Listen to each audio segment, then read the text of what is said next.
Lord be with you, and a warm welcome to you from all of us here at Powerscourt with Kilbride.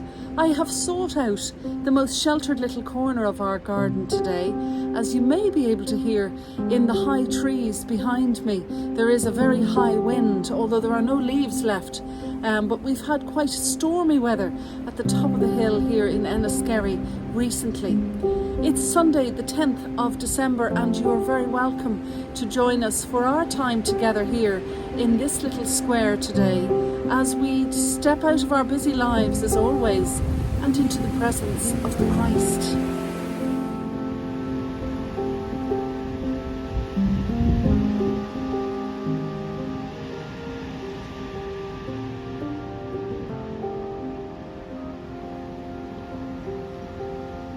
During each Sunday of Advent, we hear of prophecies of the light coming into the world as we watch and wait for the light of Christ in the child of Bethlehem on Christmas Day. And today is no different. Today we are reminded of that rather remarkable person, John the Baptist, Jesus' cousin, who made way for the Christ to come, who laid clear the paths, and who started to change the minds of those who listened to his voice.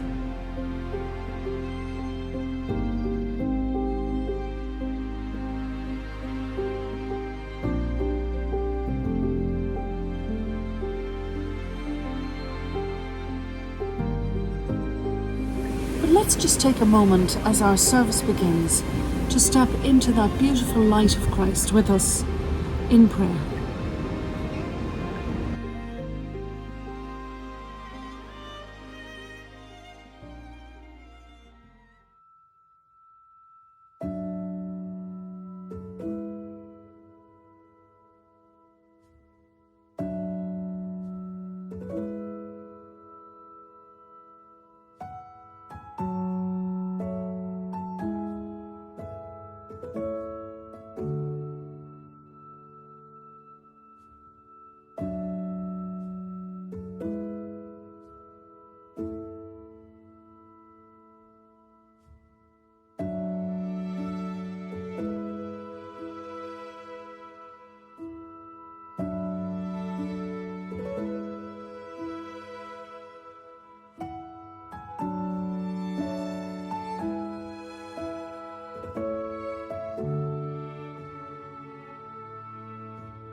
The beginning of the good news of Jesus Christ, the Son of God.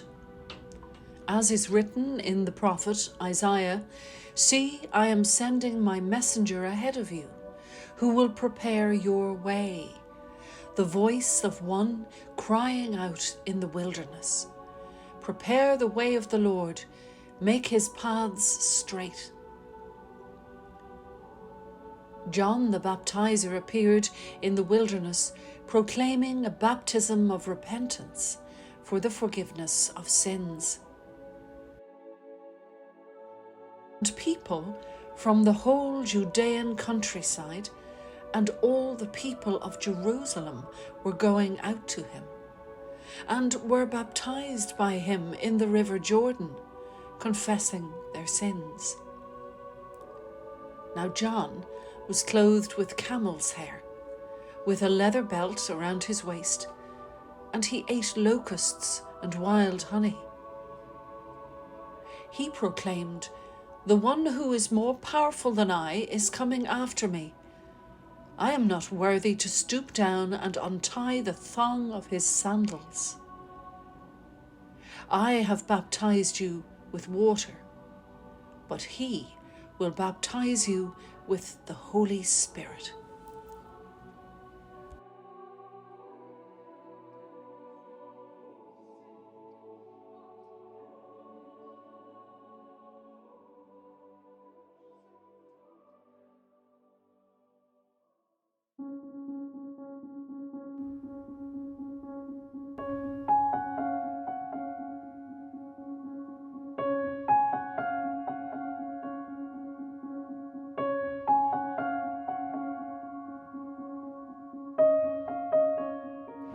Just recently, during a conversation with a dear friend, I was reminded in one sentence of the heart of where I am as a person today and what I'm doing. And I was reminded of the Christ. We were talking about religion, and she was knowledgeably talking about Buddhism and saying that even though it's a beautiful faith system, it is more like a philosophy. Whereas in Christianity, it's more personal because we have the person of the Christ.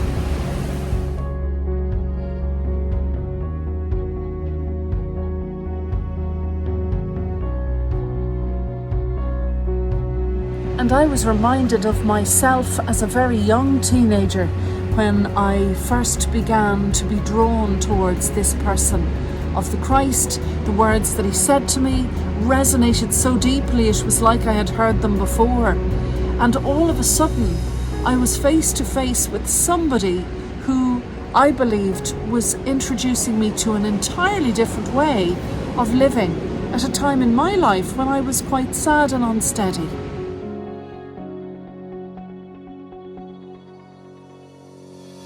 You see, it's very easy for us to make the statement, "Oh, Jesus was God in human form," but it's far more than that. His presence, his words, his actions all brought about a transformation within the hearts of those individuals who heard him.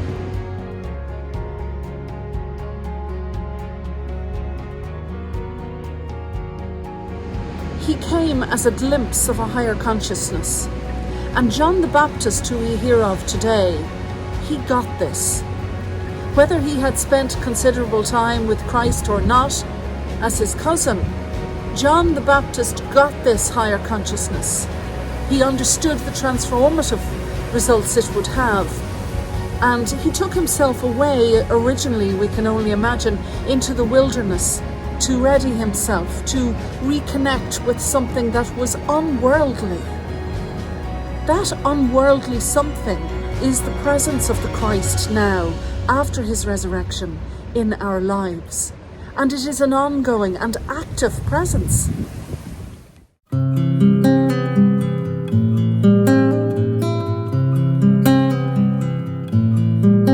I love to find any opportunity to go back to the word metanoia again. That little Greek word that means change your mind, change your heart, change your perception. And it has been translated as repentance throughout eons now. And certain connotations of that word, particularly when it comes to sin, have created enormous hurt and have lost people to God as a result. Now, in this square this morning, I'm not for 1 minute saying that we don't sin, but what is sin? But anything that takes us away from that divine force.